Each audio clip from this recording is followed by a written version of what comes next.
Good morning, नमस्कार, आदाब, सत श्री अकाल। कैसे हैं आप? Welcome to my channel RCM great life. Friends, आज की वीडियो की शुरुआत हम एक छोटी सी स्टोरी के साथ करेंगे।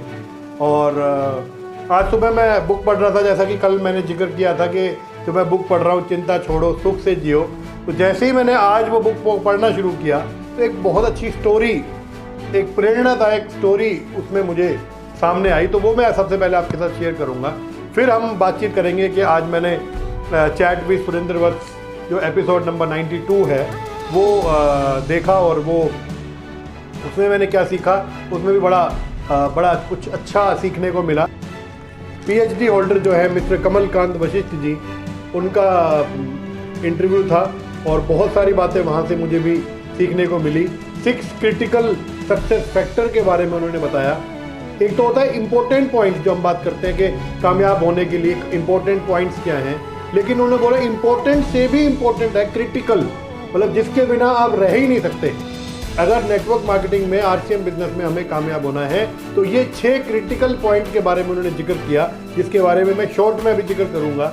और अगर आपको विस्तार से उस 6 क्रिटिकल पॉइंट के बारे में जानकारी लेनी है तो chat with Surendra Vats episode number 92 को आप बड़े ध्यान से देखें, तो आपको और अच्छे तरीके से वो बातें समझ में आएंगी। लेकिन शॉर्ट में मैं भी आपके साथ अभी डिस्कस करूंगा। तो वो स्टोरी क्या है उस पर हम बात करके फिर हम आगे अपनी बात को बढ़ाते हैं। एक बार क्या था, एक बहुत बड़ा, बहुत घना जंगल था। और वो जंगल छोटा मोटा जंगल नहीं है, 100, 200, 500 किलोमीटर एरिया में फैला हुआ बहुत बड़ा जंगल था। बड़े बड़े पेड़ थे, हरियाली थी, नदियाँ थी, उसमें जंगली जानवर थे। और उस जंगल में अधिकतर बारिश आया करती थी, अधिकतर बड़े बड़े तूफान आ जाया करते थे। और वो सारे जो पेड़ थे, पौधे झेलते उसी तरीके से वो और ज़्यादा बढ़ते चले जा रहे थे। और एक बार क्या हुआ, दीमक के एक बहुत बड़े झुंड ने उस जंगल में एंट्री की। धीरे धीरे वो दीमक जो है वो पेड़ के तनों में जाके लगने लगी, और वो पेड़ के तनों में जाकर के लगकर धीरे धीरे अंदर ही अंदर उसको खोखला करती चली गई। और 2 साल, 3 साल, 4 साल के अंदर वो पूरी दीमक की जो फैमिली थी, पूरा दीमक का जो झुंड था, उन्होंने धीरे धीरे उस पूरे बड़े जंगल को ख़त्म कर दिया।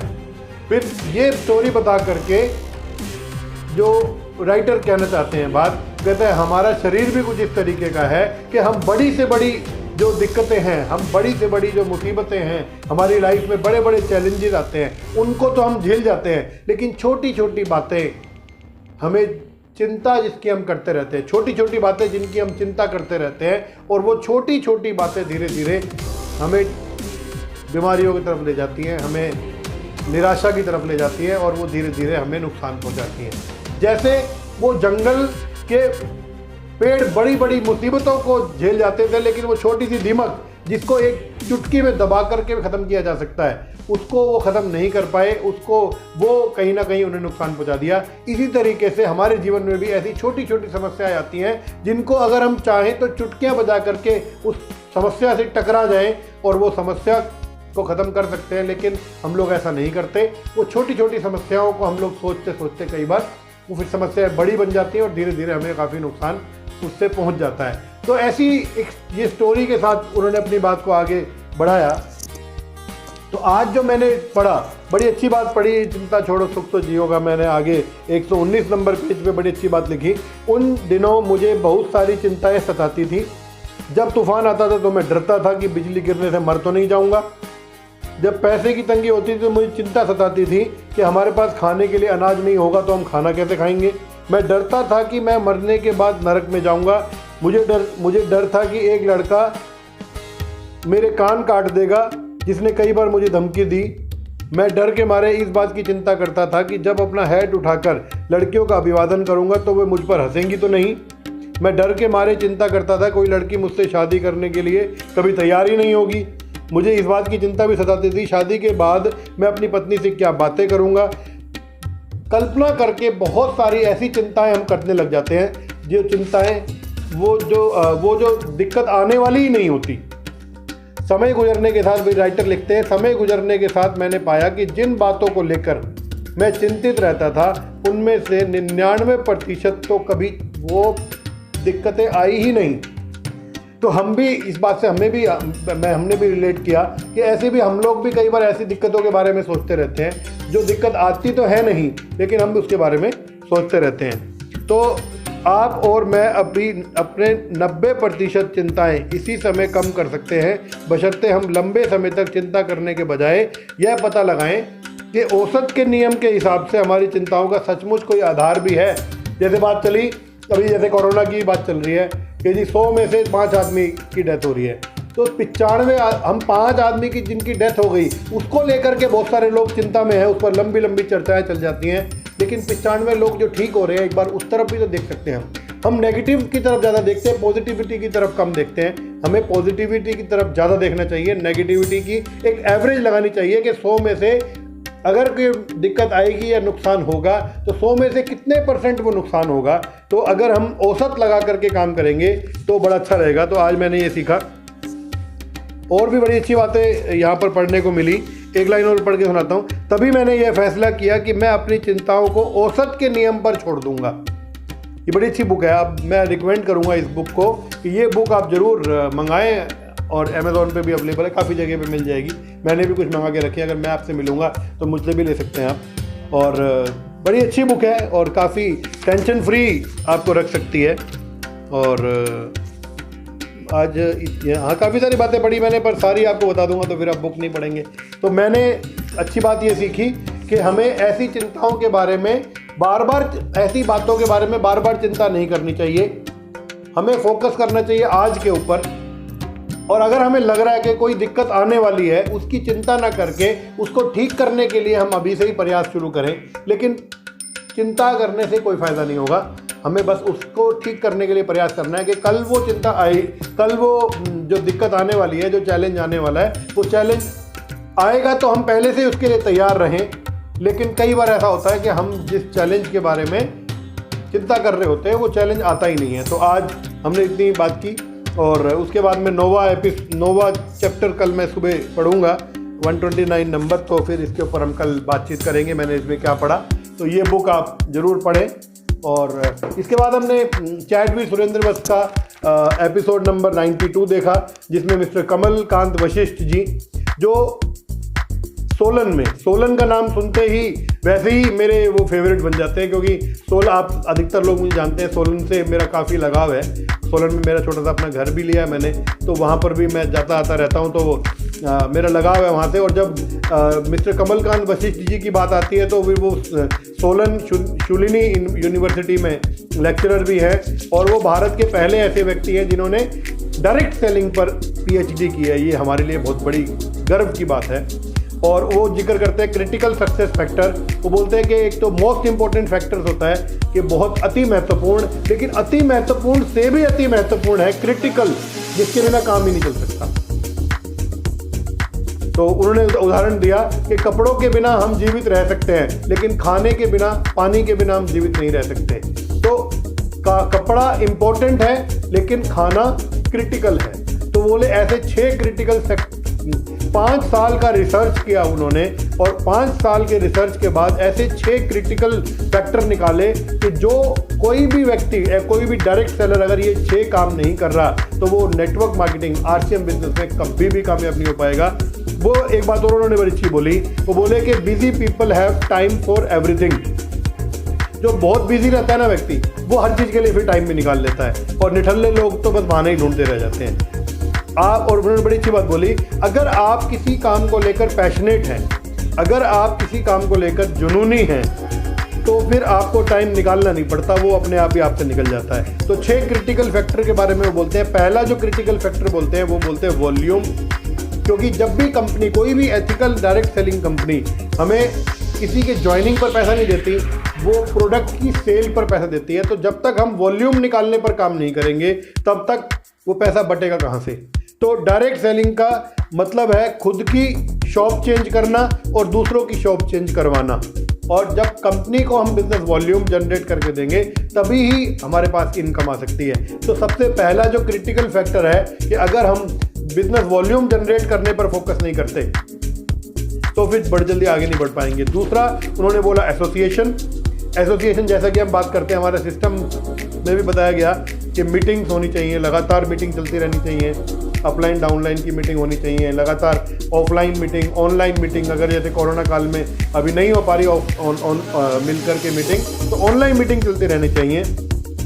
और फिर बुक्स की एसोसिएशन, अपलाइन की एसोसिएशन, अपलाइन से बातचीत जरूर करनी चाहिए। जैसा कि हम बार बार बोलते हैं कि आपका एक कोच होना चाहिए जिसको ये पता हो कि आपके प्लस क्या है, माइनस क्या है, और लगातार आपकी जवाबदेही हो। ऐसा एक कोच निर्धारित करके हम उनसे लगातार बातचीत करते रहें। अगर उनका फ़ोन हमारे पास नहीं है तो हम फ़ोन कर लें, लेकिन लगातार हम बातचीत करते रहे, कम्युनिकेशन होता रहे, एसोसिएशन होता रहे। ये बिजनेस एसोसिएशन का है, एक दूसरे से बातचीत करने का है, मिलकर रहने का है। एसोसिएशन का मतलब है मिलकर काम करना। और तीसरा जो बोलते हैं मोस्ट इंपॉर्टेंट क्रिटिकल जो तीसरा पॉइंट है वो है डुप्लीकेशन। और बड़ी अच्छी बात उन्होंने बोली, what doesn't duplicate doesn't work.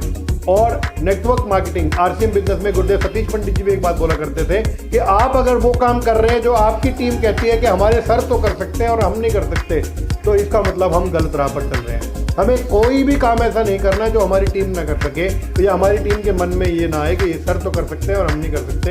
ऐसा काम करना है जो इजीली डुप्लीकेटेबल हो। यही बात कमलकांत सर ने बोली और यही बात गुरुदेव सतीश पंडित जी भी बोला करते थे कि जो डुप्लीकेट नहीं हो सकता वो नेटवर्क मार्केटिंग में चलने वाला नहीं है। अगर ये बिजनेस, और बड़ी चीज एक बात और सुरेंद्र वत्स सर ने भी बोली कि ये बिजनेस हीरो बनने का नहीं है, ये हीरो बनाने का बिजनेस है। अगर आप अपनी टीम के हीरो हैं तो सही मायने में उन्होंने बोला कि आप सही राह पर नहीं चल रहे।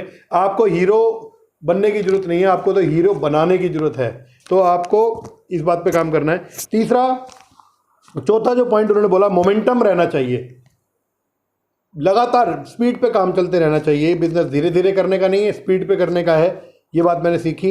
अभी हम और स्पीड पे अपनी काम को यहाँ से सीख करके और स्पीड पे अपनी बात को लाएंगे। और मोमेंटम लाने के लिए गोल सेटिंग, टारगेट्स होना बहुत ज़रूरी है। टाइम टू टाइम टीम की काउंसलिंग होना बहुत ज़रूरी है। बिना लक्ष्य के जो लोग काम करते हैं उन्हें जल्दी कामयाबी नहीं मिलती। फिर कम्युनिकेशन, बातचीत होना, जैसे ये बात कर रहे थे हम, कम्युनिकेशन लगातार चलते रहना चाहिए। टेस्टिमोनियल्स आने चाहिए, मतलब आपकी टीम में जैसे नए बिगनर पिन अचीवर्स आते रहने चाहिए, नए डायमंड क्लब अचीवर्स आते रहने चाहिए, छोटे छोटे नए वाइटल लेवल्स, नई रॉयल्टीज़, ऐसे कामयाबियाँ आती रहनी चाहिए। पांचवा जो क्रिटिकल पॉइंट है वो है मेजरमेंट, कि आप रोज कितना काम कर रहे हैं। एक बार खुद को सेल्फ एनालाइज करें, सेल्फ एवेल्युएट करें। आप शाम को बैठ करके सोचें कि आज मैंने कितनी बुक पढ़ी, आज मैंने कितनी वीडियो देखी, आज मैंने किसको आरसीएम का प्लान दिखाया, आज मैंने कितना प्रोडक्ट रिटेल किया, आज मेरे घर में आरसीएम का कितना सामान कंज्यूम हुआ। तो आपके पास में आपका खुद का एक शेड्यूल रहना चाहिए कि आज आपने क्या किया। और जब आप डेली बेसिस पे आज आपने क्या किया, जैसे मैं आज जो मैंने सीखा मैं आपके साथ डिस्कस कर रहा हूँ, तो आज मुझे पता चल पा रहा है कि मैंने आज क्या किया। तो अगर हम रोज अपने आप को एवेल्युएट करेंगे, रोज हम हिसाब लगाएंगे कि आज मैंने क्या किया, और जब रोज हम हिसाब लगाना शुरू करेंगे कि आज मैंने अपने टीम को बिल्ड करने के लिए, अपनी आप लीडरशिप को बिल्ड करने के लिए, अपने बिजनेस वॉल्यूम को बिल्ड करने के लिए क्या किया, तो काम आसान होगा। और छठा जो पॉइंट वो बोलते हैं अकाउंटेबिलिटी, जवाबदेही। हर व्यक्ति को जवाबदेह, खुद का जवाबदेह खुद बनना पड़ेगा।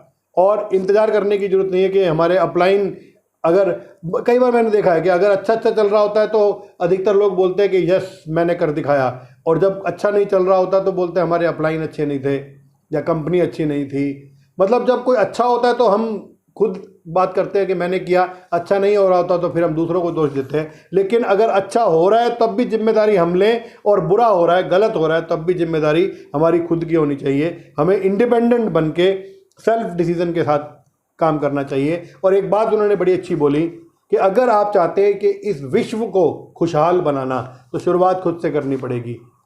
अगर आप चाहते हैं इस विश्व को बहुत मजबूत बनाना तो शुरुआत खुद से करनी पड़ेगी। क्योंकि अगर आप खुद खुश रहेंगे तभी तो आपके परिवार के लोग खुश रहेंगे, और अगर आपके परिवार के लोग खुश रहेंगे तो फिर समाज के लोग भी खुश रहेंगे, और जब समाज खुश होगा तो फिर पूरा प्रांत खुश होगा, जब पूरा प्रांत खुश होगा तो फिर पूरा देश खुश होगा, और जब पूरा देश में खुशहाली होगी तो फिर विश्व में खुशहाली होगी। और ये काम हर व्यक्ति अगर अपने अपने लेवल पे करे, हर व्यक्ति अपने आप को मजबूत बनाने पे काम करे, अपने आप को खुशहाल बनाने पे काम करे, तो जब हर घर में खुशहाली होगी तो हर समाज में खुशहाली होगी, हर समाज में खुशहाली होगी तो हर प्रांत में खुशहाली होगी, हर प्रांत में खुशहाली होगी तो हर देश में खुशहाली होगी, और हर देश में खुशहाली होगी तो पूरे विश्व में खुशहाली होगी। लेकिन शुरुआत कहाँ से होगी? खुद से।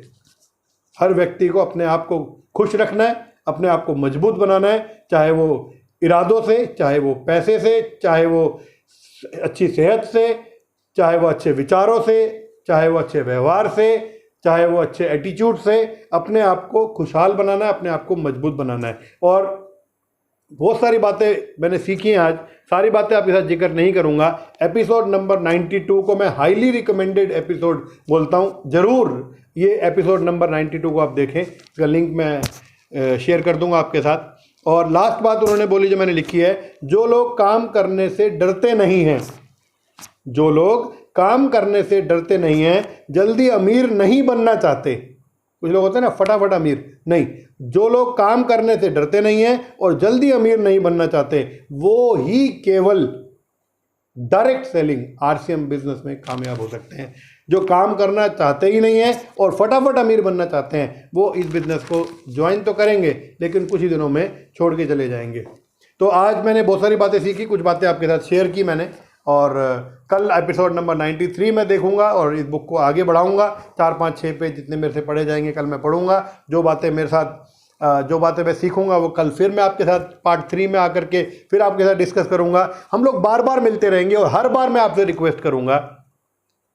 ये काम मैं केवल इसलिए कर रहा हूं ताकि मुझे देखकर आप भी कैमरे के सामने आएँ, मुझे देखकर आप भी अपने वीडियोस बनाएं, मुझे देखकर आप भी अपना यूट्यूब चैनल पे अपने वीडियोस को डालें, ताकि आपकी शर्म ख़त्म हो, आपकी झिझक ख़त्म हो और आप एक बिंदास लीडर बने।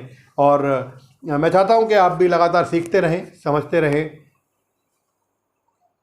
क्योंकि ये बिज़नेस सीखने को और समझाने का है, जैसा कि हम कल बात कर रहे थे। लगातार आपसे मिलता रहूँगा इन्हीं वीडियोज़ के माध्यम से। और इन वीडियोज़ को अगर आपको अच्छा लगे तो लाइक ज़रूर करें, मुझे मोटिवेशन मिलेगा। और अगर आपको लगे कुछ बात इसमें काम की बताई है मैंने, तो इस वीडियो को शेयर करें, मेरे चैनल को सब्सक्राइब करें ताकि नए वीडियोस आपके पास आते रहें। आज हम इतनी बात करेंगे, कल दोबारा मैं मिलूँगा पार्ट 3 में और नई बातें करेंगे। कल मैंने क्या सीखा उससे पर हम बातचीत करेंगे। जय हिंद, नमस्कार।